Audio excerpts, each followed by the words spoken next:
네, 2019년 5월 기준 청년 실업자가 43만 7천 명에 육박했다고 아유, 하는데요. 네. 그렇다면 이 많은 구직자들 과연 자신의 권리를 당당하게 찾아가고 있을까요? 정답은 그렇지 않다입니다. 네, 그저 몰라서 또 채용 시장에 고용되는 슈퍼을 입장이라서 알고도 넘어갔던 억울한 상황들이 있었을 텐데 사회 신입생이 될 여러분의 인권을 위해 준비된 코너입니다. 인권 살롱 지금 바로 시작합니다. 네, 함께할 분도 소개를 해드려야겠죠. 시작하기 전에 먼저 이분부터 소개를 해드리도록 하겠습니다. 트러스트원 컨설팅의 송진원 노무사님과 함께하도록 하겠습니다. 어서 오십시오. 안녕하세요. 안녕하세요. 네. 네, 취업 컨설팅뿐만 아니라 권리를 위해서도 발로 뛰어주고 계시는데 네. 하반기 준비하는 취준생들한테 이거는 좀 놓치지 말고 좀 잘 챙겨라 싶으신 거 있으신가요? 네. 일단 지금 3월 달, 9월 달만 취업 준비하면 이제는 하수라고 생각하셔야 됩니다. 아마 이게 투데이 잡스를 통해서 다양한 기술들 또는 정보들은 다 저희가 전달 드리고 있는데 네. 네.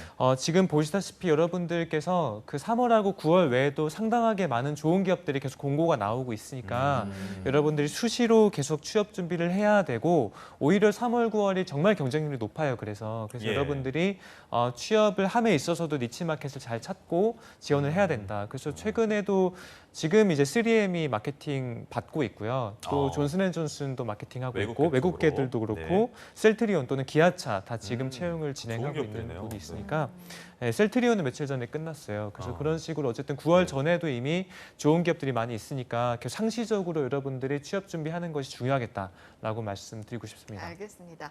자, 이제는 저희가 본연의 역할, 네. 본연의 그 시간으로 돌아와서 인권살롱 이야기를 해봐야 할 텐데 오늘은 어떤 주제로 좀 가지고 오셨나요? 네, 제가 저번에 직장 내 괴롭힘에 대해서 말씀드렸었어요. 네. 그래서 그때 이제 땅콩 회항 사건, 그리고 예. 조양호 위리스크 회장, 그리고 간호사 태움 문제 등 최근에는 양진호, 예. 조직 문화 관련해서 특히나 이제 뭐 사회가 좀 각박해지면서 조직 내에서도 그런 게 많이 생기는 것 같습니다. 네. 그래서 직장 내에서의 갑질 또는 괴롭힘의 문제가 이제 있음으로써 최근에 이제 지난 7월 16일에 직장인 괴롭힘 방지법이 발의가 됐습니다. 그 시행이 됐고요.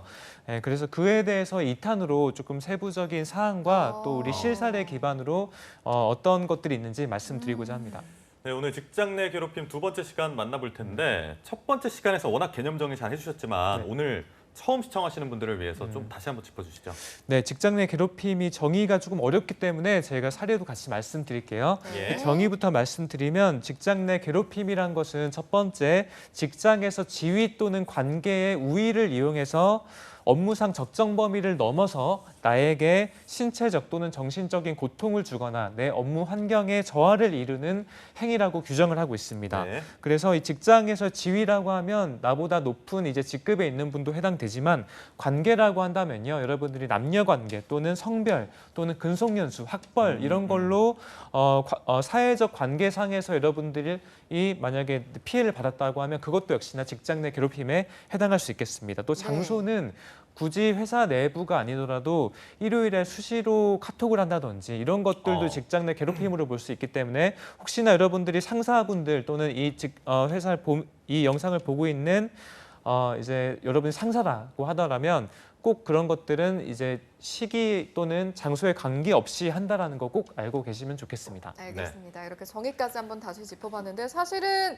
벌써 이게 시행이 된 지 한 달이라는 시간이 훌쩍 지났거든요. 그러네요. 이쯤 되면 어느 정도 슬슬 뭔가 반응이라든지 이런 게 좀 네. 수집이 될 만한 시점인 것 같아서 효과가 좀 있다고 보시는지 어떻게 보세요? 네, 그래서 일단 접수된 내용을 기준으로 보면요, 상당하게 많은 접수 건수 379건이 한 달 내에 접수가 됐습니다. 달이네. 네, 그래서 상당하게 많이 이 법이 이제 기다려왔던 분들도 꽤 많다는 생각이 들었습니다. 그 내용을 좀 살펴보면요, 일단은 50인 미만 사업장에서 159건, 그러니까 약 42% 정도가 이제 집중이 됐습니다. 그 예. 말은 대부분 50인 미만에선 대표자가 이제 괴롭혔다라고 하는 경우가 많았고요. 예. 300인 이상 사업장 역시나 102건이 이제 접수가 됐고, 역시 그럴 경우에는 대표자뿐만이 아니고 직장 내에서 선배 또는 상사에 의한 괴롭힘이 많았다는 사례가 접수가 되었습니다. 뭐 효과가 뚜렷하게 나타나려면 조금은 좀 더 지나야 될 것 같다는 생각도 함께 네. 드는데 괴롭힘의 유형도 되게 여러 가지가 있을 것 같아요. 그렇죠. 다들 예상하고 이제 계실 거예요. 보통은 이제 폭행이라든지 이런 부분은 우리가 사회 통념상 어느 정도 성숙이 올라왔고요. 예. 폭언이 가장 많았습니다. 폭언. 폭언이 152건으로 40% 정도가 차지했고요. 그 다음에 부당한 업무 지시라든지 험담, 따돌림 순으로 나타나고 있습니다. 폭언이라면 말 그대로 이제 욕설에 대한 부분이 상당하게 많고 여러분들께서 아마 그 조양호 회장 건으로 통해서 양진호 동영상을 회장. 많이 보셨을 양진호 거예요. 회장. 양진호 예. 회장. 죄송합니다. 네. 양진호 회장 통해서 다 아셨을 거예요. 네. 그래서 그런 것들 보면은 상당하게 이제 방송에서 담기 네. 힘든 부분이 많은데 잠깐 순화를 해서 말씀드리면요. 가정교육을 그따위로 받았냐 또는 눈을 어디다 두고 다니냐 또는 뭐 정신 나갔냐 미쳤냐 뭐 이런 것들이 이제 조금 순화된 표현이라고 생각하실 정도로 아마 네. 회사 내에서 이런 것들 들으면 상당하게 이제 정신적인 피해를 받을 수밖에 없는 상황이라고 봐야 될 것 같습니다. 참 씁쓸한 상황인데 사실은 이제 이런 폭언까지만 가도 아 이건 괴롭힘이다라고 말할 수 있는 부분이 네. 있는데 또 굉장히 애매모호하고 악질적이고 이게 괴롭힘이라고 네. 말할 수 있는 것인가 아닌 것인가 좀 어려운 부분들도 있으니까요. 이 그쵸. 괴롭힘의 정의를 음. 도대체 어떻게 내릴 것인가 이 부분도 한번 이야기를 해봐야 할 것 네, 같아요. 이 부분이 이제 핵심이고 이게 신고를 하면서 신고하는 사람들도 본인이 어떤 유형인지 잘 몰라요. 그래서 이게 이제 고용노동부는 근로감독관을 추가적으로 배치해서 이거를 해석하고 또 판독하는 요원들을 강화했다라고 하거든요. 예. 간단하게만 좀 말씀드리면 여러분들께서 지위를 이용한 괴롭힘은 당연히 아실 거예요. 이제 대리보다 과장이 높고 과장보다 차장이 높고 이런 건 네. 아시니까요. 하지만 지위가 아니고 관계 우위라는 거를 조금 저는 말씀드리고 싶은데 아까 잠깐 말씀드렸다시피 이제 학벌이 높은 집단이 학벌이 낮은 개인을 학벌로 인해서 괴롭힌다든지 또는 수적 우위 또는 업무와 관련 없는 재산 상태 또는 성별 또는 국적 등으로 괴롭히는 것 다양하네요. 사회 통념상 네. 봤을 때 내가 업무상 능력이 아니고 그 외의 것들로 나를 판단하고 그거로 인해서 회사 내에 갑질했을 경우에 이제 해당된다고 봐야 될 것 같습니다. 예. 그리고 예. 업무상 적정 범위를 넘는 행위를 해야 괴롭힘으로 인정되거든요. 예. 그러니까 업무상으로 일이 잘 처리 안 돼서 빨리 좀 해라. 이 부분 빨리 진척이 돼야지 우리가 이거 성과를 낼 수 있지 않냐. 이런 것들은 괴롭힘이 아니라는 거죠. 하지만 그 범위를 넘어서 했을 때 이제 괴롭힘에 해당한다고 봐야 될 것 같고요. 네. 그리고 이제 신체적, 정신적 고통이나 근무 환경을 악화시키는 행위라고 말씀드렸는데 네. 보통은 이제 이런 것들이 성희롱에 관련한 것들 또는 직장 내 괴롭힘 다 비슷한 문제인데요. 네. 가해자분들은 항상 얘기하는 것들이 나는 그런 의도가 아니었다라고 꼭 얘기하세요.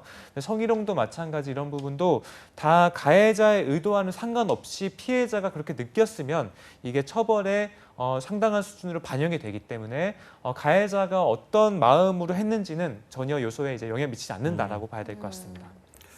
네, 알겠습니다.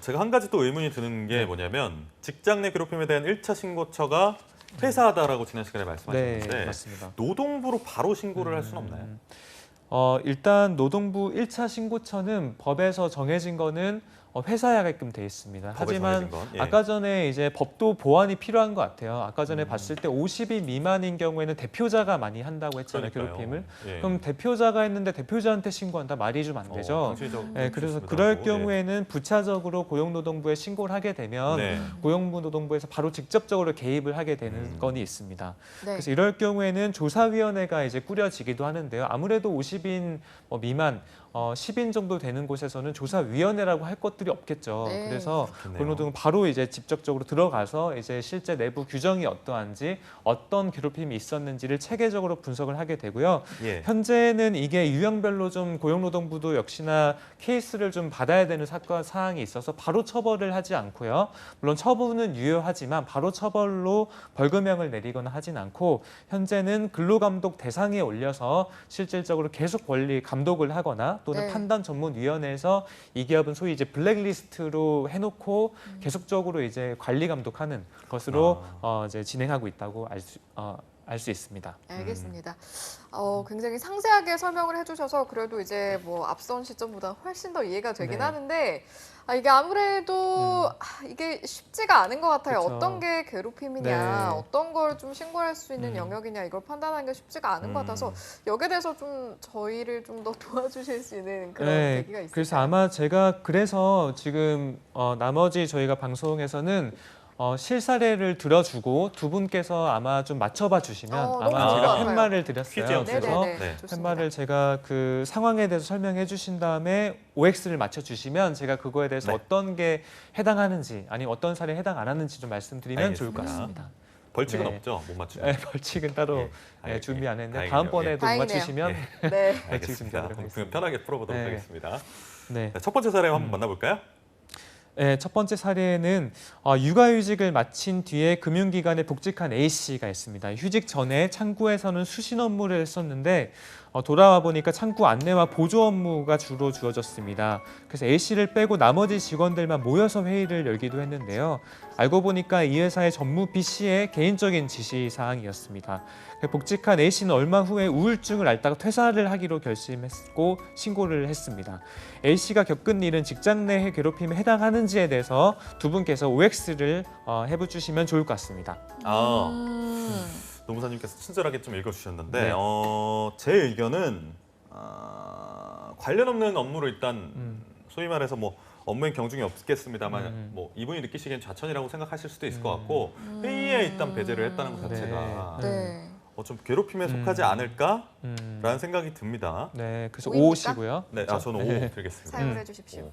네. 저도 5인데 예. 저는 일단은 업무가 네. 바뀌었잖아요. 약간 바뀌었는데 거기에 대한 양해를 구하지 않았기 때문에 음. 저도 우라고 생각합니다.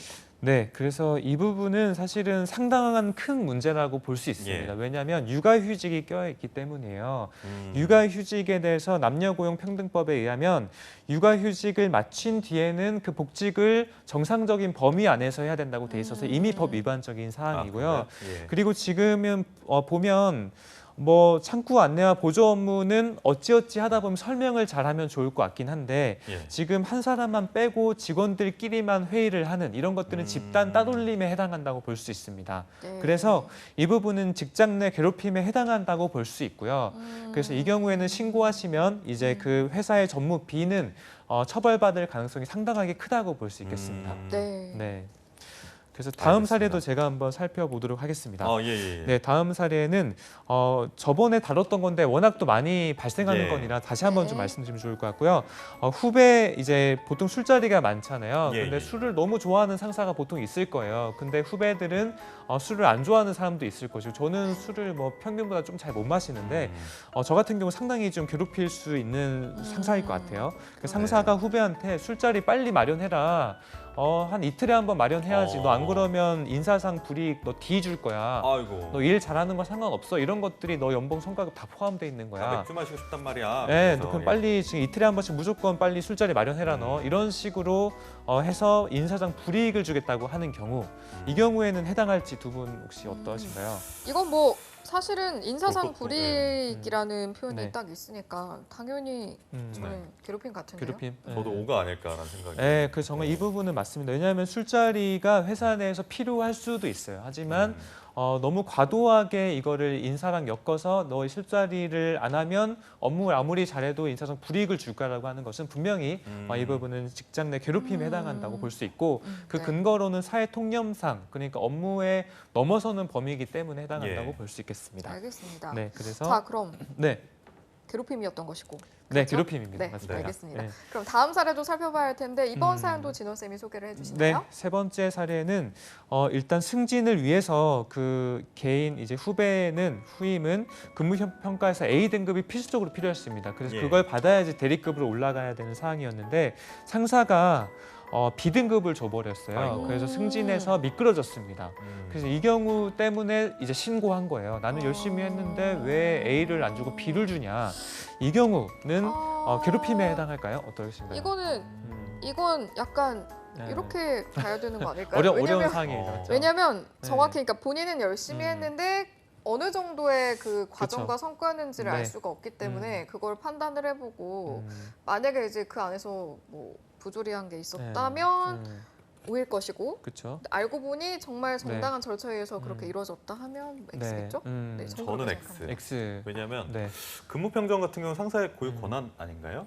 네, 맞습니다. 네, 일단 이 그래서. 부분은 둘 다 정답이라고 봐야 되고요. 음. 이 문구만 봤을 때는 X라고 봐야 할 것 같습니다. 그 이유는 일단 지금 여기 보면 어쨌든 상사가 등급을 주는 것은 업무상 관련인 거죠. 그래서 업무상 본인이 아무리 열심히 했다라고 하더라도 우리 자주 하는 말 있잖아요. 열심히 하는 건 필요 없어. 잘해야 돼. 라는 말 아시죠? 그래서 본인이 열심히 했어도 상사가 봤을 때 모자르면 B 줄 수도 있는 거고 C 줄 수도 있는 거죠. 하지만 좀 세부적으로 봐서 승희 아나운서님 말씀하신 것처럼 뭐 고의적인 것들이 이 업무의 범위를 넘어섰을 경우에는 해당할 수도 있는 거죠. 아, 그래서 진짜요? 일단 결론은 X라고 볼 수 있겠습니다. 네. 알겠습니다. 다음 사연도 한번 쭉 만나볼까요? 사연이 있으니까 확실히 네, 이해가 좀 사이가 빠른 있으니까 것 아마 같아요. 보시는 분들이 훨씬 더 편하실 네. 것 같고요. 네 번째 사례는 부하 직원의 업무 미이행 등으로 상사가 엄청나게 스트레스 받는 거예요. 그러니까 이런 경우 상당히 많습니다, 요즘에. 네. 부하 직원이 수도 오히려 있네요. 상사를 네. 괴롭히는 경우가 상당히 많아요. 그러니까요. 이 경우에 상사가 신고를 한 경우입니다. 네. 실제로 이런 사례가 있기도 하나요? 그렇죠, 신고한 사례고요. 괴롭힘이요. 아 진짜요? 네. 실제 저 사례다. 괴롭힘 그렇죠. 이 경우에 어떻게 보시는지. 네, 그래서 저는 승희 아나운서- 일단 직장 내 괴롭힘 방지법에는 네. 해당이 안 될 그래요. 것 같다는 생각. 의견이 갈렸네요. 그래서 의견이 갈렸네요. 만약에 네. 해당이 안 된다면 해당이 되게 해야 한다고 저는 생각해요.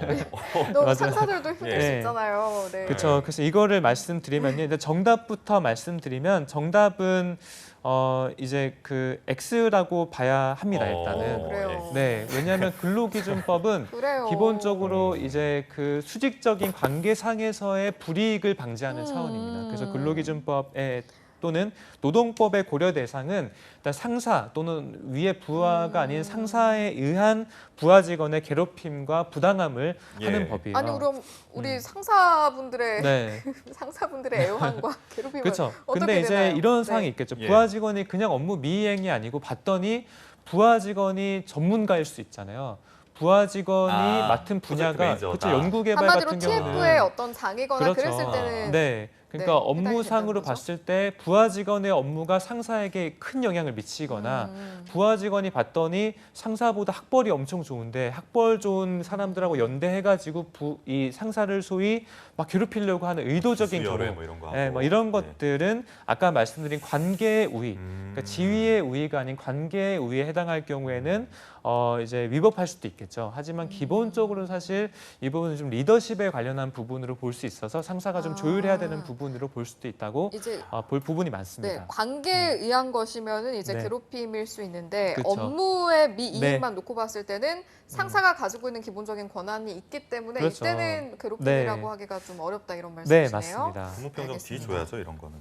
그렇죠, 맞아요. 그 업무는 또 권한이 있으니까 상사는 네. 또 그에 맞춰서 할 수 있기 때문에 그러니까요. 이 부분 상사가 조금 내부적으로 먼저 해결해보고 안 네. 되면 그때 한번 경중을 따져보는 게 네. 중요할 것 같습니다. 사실은 이 선을 좀 정확히 파악하는 게 쉽지 않지 네, 않을까. 그래서 이제 네. 고용노동부도 이 사례를 먼저 만들고 맞아요. 그 다음에 처벌을 들어가는 게 훨씬 네네. 합리적인 상이라 그러게요. 보는 것 같아요. 그런데 네. 이제 저희도 마찬가지로 사례를 좀 들여다 보니까 이제는 조금 더 네. 어떤 게 괴롭힘인가 감이 좀 오는 것 같긴 했습니다. 제가 그래서 이번 두 번째 사례 첫 번째는 설명을 많이 드렸는데 네네네. 이번 방송에서는 계속적으로 사례 중심으로 설명드려서 예. 여러분들께서 훨씬 더 좀 와닿게 말씀드리도록 하겠습니다. 네, 그럼 다음 사례도 네, 소개를 다섯 해주시죠. 번째 사례는요.